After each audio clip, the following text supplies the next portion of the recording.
Unless you're building one of our no-cut projects or laying a simple patio, chances are you're going to have to cut a block.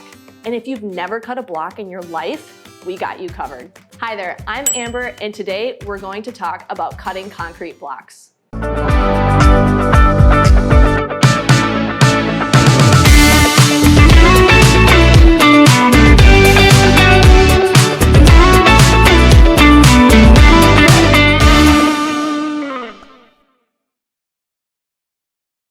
There are two basic types of cuts, split face and saw cut.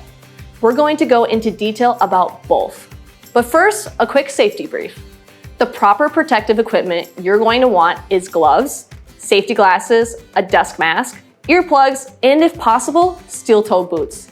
These are all recommended for any time you work with concrete block, but especially when cutting, because concrete has silica, which can be harmful if particles get inhaled. Now that you know what to wear, let's talk about the two types of cuts.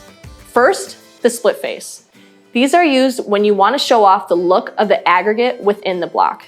It's also used if you don't need a precise cut, like if you only need a couple pavers cut into a patio, or if you're making a corner in a split face retaining wall. You can get a split face two ways, by using a hammer and a chisel or a block splitter. The hammer and chisel method is going to be your low budget option for quick and easy cuts. But if you're going to do a large project where a lot of cutting is required, do not use a hammer and a chisel. It will take you a long time and a lot of effort. But it is always nice to have a hammer and chisel in your toolkit for any concrete block projects anyway. It's helpful when scoring blocks and straightening out cuts. When using a hammer and chisel, you'll want to start by first marking your blocks where you want to cut. Then score all four sides of your block. This is done by hitting your chisel a little less hard than you typically would. Once all sides are scored, that's when you start adding some power behind your swings. Think about something that really got you fired up and just go for it. To get the straightest split, you'll want to keep rotating it. As you see here, it's still not that great of a cut. So just chisel off any remaining imperfections and carry on with your next block. Now, the block splitter is going to be your savior for bigger projects and larger blocks to split. They are easy to use and do not take that much effort at all to split. First, mark your cutting line.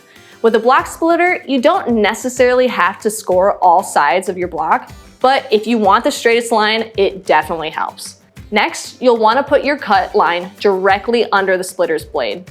Adjust the knob on the top until your blade is firmly holding your block in place. Then push down on the lever and let the splitter do all the work. It shouldn't take that much effort at all. Plus, you get a cleaner cut than with a chisel. Let's switch gears a little bit and talk about saw cuts.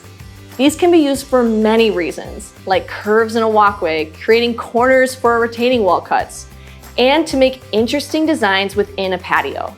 And there are two ways to get these looks, and that's by using a wet and a dry saw.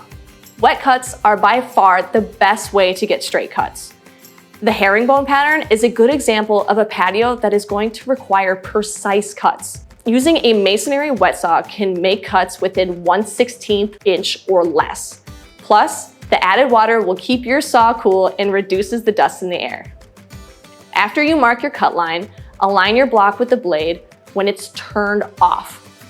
Once you're all lined up, turn on your saw and bring the blade all the way down and through your block first.